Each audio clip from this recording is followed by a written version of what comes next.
Bonjour! Alors, aujourd'hui, nous allons apprendre ce que sont les narratifs en crypto-monnaie. C'est une des choses les plus importantes à connaître en termes d'investissement, car le but du jeu est de trouver les bons narratifs avant tout le monde. Alors, un narratif, c'est une idée, un thème, un sujet, une notion, voire même un concept qui caractérise ou définit un projet. Alors, je vais vous donner des exemples pour mieux comprendre. Depuis début 2023, le grand narratif à la mode est l'intelligence artificielle. On ne parle que de ça dans les médias, donc tout naturellement, tout un tas de nouveaux projets se développent autour de ce narratif. Tout le monde utilise cette notion pour vendre son produit. Pourquoi ? Parce que plus on parle d'une chose, plus les gens investissent dedans et donc plus son prix grimpe. Donc, en achetant un projet dans un narratif qui a de l'avenir, vous vous assurez de faire des plus-values à condition d'acheter le bon projet au bon moment. Si vous achetez un projet dans un narratif célèbre, c'est-à-dire une fois que tout le monde en parle et que son prix a déjà bien grimpé, il est trop tard. Le but d'un investisseur, c'est d'acheter des projets en rapport avec un narratif qui va prendre de l'ampleur, mais avant qu'il ne prenne de l'ampleur. En prenant un narratif tôt dans son existence, cela permet d'obtenir de très bons prix d'achat. Car ce qui va faire monter le prix d'une crypto, c'est la notoriété de son narratif, entre autres bien évidemment. Par exemple, bien que ce ne soit pas une crypto-monnaie, ChatGPT fait partie du narratif de l'intelligence artificielle. Ce petit programme a tellement cartonné qu'à lui tout seul, il a rendu le narratif de l'intelligence artificielle populaire. Un narratif peut être adossé à une notion de la vie courante, il n'y a pas de problème avec ça, comme c'est d'ailleurs le cas dans cet exemple. Par contre, une fois le narratif identifié, alors là, il est temps d'aller trouver des crypto-monnaies en rapport avec ce narratif. Revenons à ChatGPT. Ce programme est sorti en décembre 2022, me semble-t-il. Alors, si vous aviez investi dans une crypto-monnaie du narratif de l'intelligence artificielle en décembre 2022, comme par exemple Fetch.ai, vous auriez profité de toute la montée qu'il y a eu sur ce narratif pendant les 3 mois qui ont suivi. Alors dans notre exemple, cela représente plus de 873% de gains. En revanche, si vous l'aviez acheté en février 2023, quand tous les médias ne parlaient que de ça, vous seriez en perte de 13%, puisque vous auriez acheté votre crypto bien trop tard. Le prix était déjà trop haut et une correction était imminente. Mais cela ne veut pas dire que ce narratif est dépassé, qu'il ne fonctionnera plus. Ce sont deux choses différentes. Certains narratifs ne sont que des effets de mode et ont une durée de vie très courte. C'est le cas par exemple pour tout ce qui concerne le play to earn.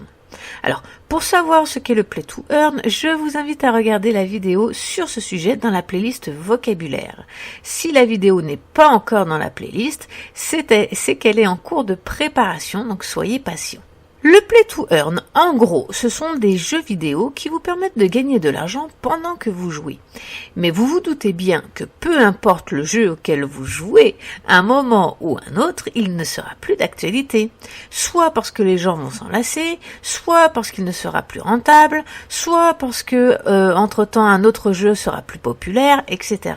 Donc, une monnaie qui se situe dans ce genre de narratif risque d'avoir une durée de vie très courte, de l'ordre de quelques mois. Alors que l'intelligence artificielle a une durée de vie bien plus longue, étant donné que c'est un des fondements de nos technologies futures. Donc ce narratif est là pour rester des années. Cependant, rien ne monte jamais en ligne droite. Ce narratif, comme tous les autres, va connaître ses heures de gloire, puis va se faire oublier un petit peu, avant de revenir sur la scène grâce à une percée technologique. C'est pourquoi il faut investir au bon moment et prendre des profits régulièrement. On peut dire qu'un narratif dépend de l'actualité du moment. Plus vous investirez tôt dans un projet, plus vous ferez de gains. Mais attention, ne courez pas après le narratif. Lorsque vous courez après un narratif, c'est que c'est déjà trop tard. Une correction sera imminente et je vais vous expliquer pourquoi. Si vous achetez une crypto à 1$, disons que son narratif fonctionne très bien et voilà cette crypto rendue maintenant au prix de 10$. Que pensez-vous qui va se passer ?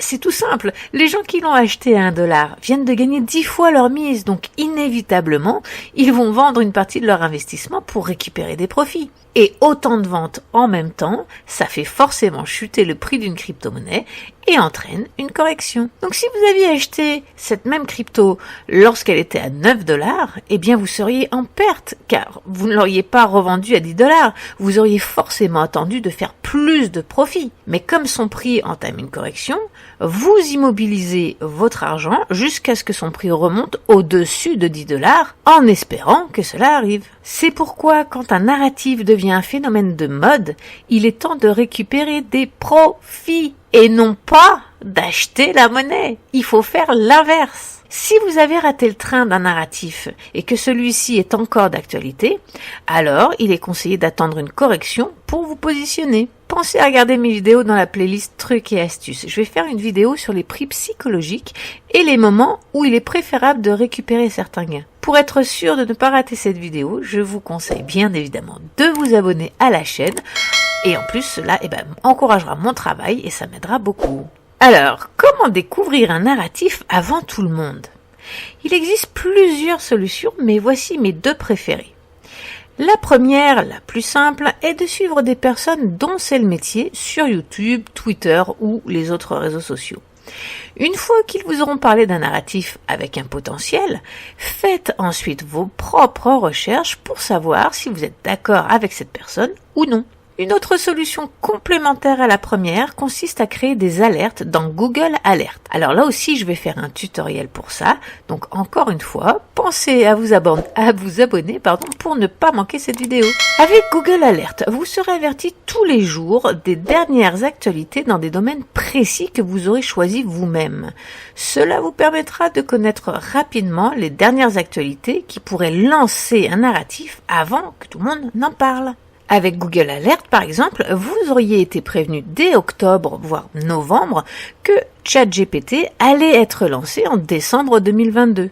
Donc vous auriez pu investir à ce moment-là, au lieu d'attendre que toute la presse en parle et qu'il soit trop tard. Et si vous aviez raté le coche, une semaine après son lancement, Google vous aurait prévenu que l'engouement pour ce programme a généré l'adoption de masse la plus rapide de toute notre histoire. Donc à ce moment-là, il était encore temps d'investir, ça aurait dû vous mettre la puce à l'oreille. Il faut que vous compreniez et ayez conscience des défis que nous devons relever en tant que société. Si vous n'avez pas conscience des problèmes, comment voulez-vous investir dans leurs solutions? Il faut guetter soit une avancée technologique spectaculaire, soit des solutions à un problème existant.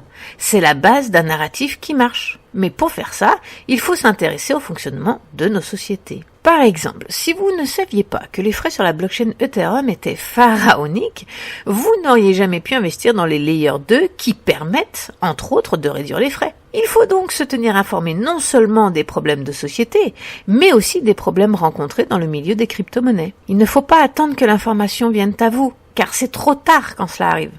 Il faut devancer l'actualité de masse en faisant vos recherches et pour ça, il n'y a pas mieux, selon moi, que de suivre les personnes dont c'est le métier et d'utiliser Google Alert. Un autre exemple, si vous ne savez pas que les chaînes de réapprovisionnement dans notre monde réel rencontrent d'énormes difficultés dans leur gestion, jamais vous n'auriez pu investir dans le narratif des supply chains, qui permettent de résoudre pas mal de problèmes actuels, comme le traçage d'un produit, de sa conception à sa vente, en passant par sa distribution. Et jamais vous n'auriez pu investir dans les narratifs des objets connectés, car vous n'auriez pas su que ce genre d'objet résout un grand nombre de problèmes dans la distribution des chaînes de réapprovisionnement. Tout est lié. Mais encore faut-il savoir ce qu'est une supply chain et pourquoi c'est si important dans notre monde. Si vous ne comprenez pas le fonctionnement, les problèmes rencontrés ou les solutions qui pourraient être apportées, évidemment, vous aurez du mal à comprendre en quoi ce narratif pourrait changer notre manière de fonctionner. Les bons investisseurs sont des visionnaires. Ils arrivent à visualiser des solutions et surtout ils savent identifier les problèmes. Malheureusement, tout le monde n'a pas ces capacités et c'est bien correct. Mais c'est pourquoi suivre quelqu'un dont c'est le métier vous enlèvera une belle épine du pied. Et ensuite, vous pourrez faire vos recherches pour vous faire votre propre opinion. Ce qui m'amène à mon dernier argument. Plus une crypto se trouve dans plusieurs narratifs à la fois, et plus ces narratifs sont d'actualité, plus cette crypto a de chances de faire des gains. Par exemple, VeChain se trouve à la fois dans le narratif des objets connectés, de la logistique et de la provenance des données. Ces 3 narratifs sont d'actualité et répondent à un besoin. Pour finir cette vidéo, voici des exemples de narratifs qui pourraient éventuellement avoir un potentiel en 2023. Bien évidemment, il y a l'intelligence artificielle, mais il pourrait aussi y avoir le liquid staking, notamment sur l'Ethereum, les différents types de layers, les infrastructures de réseau, les chaînes d'approvisionnement, la finance décentralisée, le marché des données, les contrats intelligents sur la blockchain Bitcoin, les NFT, les plateformes de gaming, etc. Le Web3 et la métaverse pourraient éventuellement revenir en force si une avancée technologique majeure avait lieu. Et dans ce cas-là, cela débloquerait de nouveaux narratifs, comme tout ce qui touche à notre identité de manière décentralisée, le cloud et le storage décentralisé, les noms de domaine version Web3, l'interopérabilité, etc. Et voilà, vous savez maintenant ce qu'est un narratif et toute l'importance que ce tout petit mot peut avoir dans votre vie d'investisseur. J'espère que cette vidéo vous aura aidé à mieux comprendre et si tel est le cas, un petit commentaire et un petit clic sur le petit pouce sont les bienvenus. Bonne journée à vous!